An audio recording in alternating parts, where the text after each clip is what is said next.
Hey team, it's your nurse educator Amy here, and today we're going to be talking about the 5 things you need to remember when taking care of a patient with an EVD. Now the first thing is whenever a patient is vigorously coughing, you need to turn stopcock number 2 down. And the reason for this is whenever someone coughs, that naturally raises the pressure in your brain. Whenever the coughing stops, that pressure is going to come back down. In a patient with an EVD, remember, we have now a synthetic outlet for CSF to be drained in order to regulate that pressure in the brain.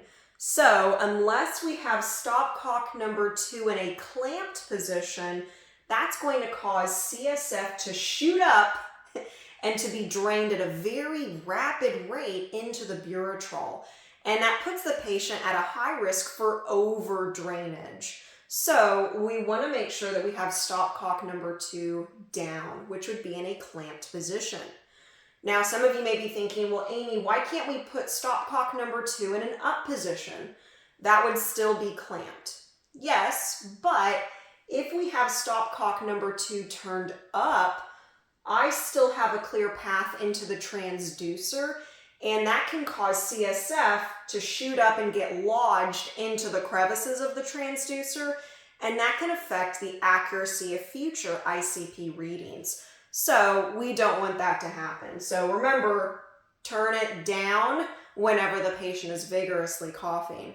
I would strongly recommend that if you know RT is going to be going in to do a breathing treatment or to deep suction, go in with them, turn stopcock number 2 down, and then whenever the patient has stopped coughing, you would turn it back to its original position. Tip number 2, before you travel with a patient with an EVD, you need to make sure that you're emptying the ureteral of all CSF. And the reason for that is if the filter at the top of the ureteral gets wet, that's going to affect how well CSF is able to be drained off of the patient. And we need to ensure that it gets drained very efficiently. So just remember to empty out the ureteral before you travel. Now, tip number 3 is normal CSF production in the brain is about 25 milliliters an hour. And this is a good number to remember whenever you are factoring out the output each hour of the CSF drainage. Depending on what's going on with your patient, that's going to help guide you to know if there's too much drainage or too little drainage. And that leads me to tip number 4.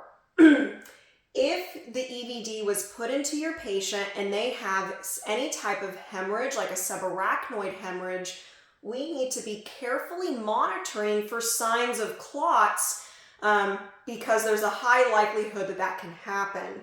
This tubing is very, very small in diameter. It's very thin.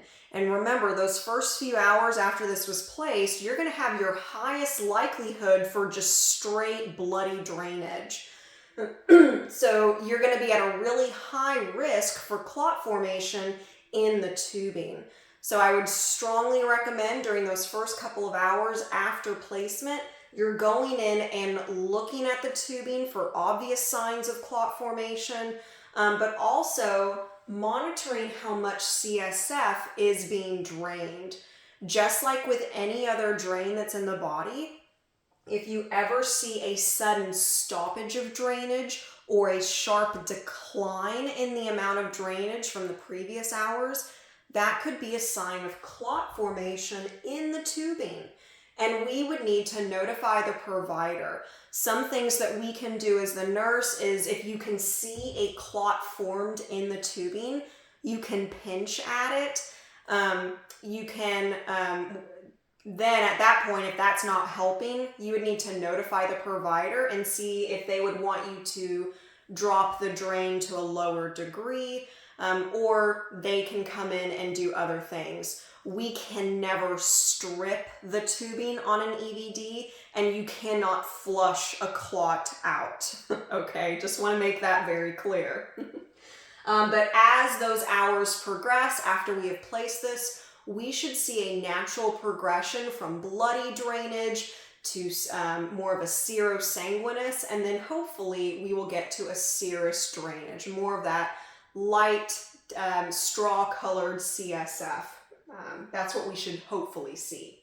Now, the last thing I want to mention is to know what a normal ICP waveform looks like.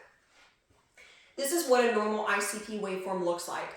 You'll see it looks very similar to an arterial waveform, except there's an added little hump in the waveform. The first and the third hump in the waveform directly represent the pulse of the patient and the overall blood flow. This second hump, P2, represents the cerebral compliance of the brain, and it's another good indicator of the pressure in the brain. So in instances where you'll have increased ICP or increasing ICP, you may start to notice that that second wave is increasing in height to where it passes the height of the first waveform or first wave. If you ever see that, please notify your provider, as that could be a big sign of increasing ICP. So again, I hope that this video helped you guys. Please like and subscribe my channel so that you don't miss any more of my videos. And I'll see you in the next one.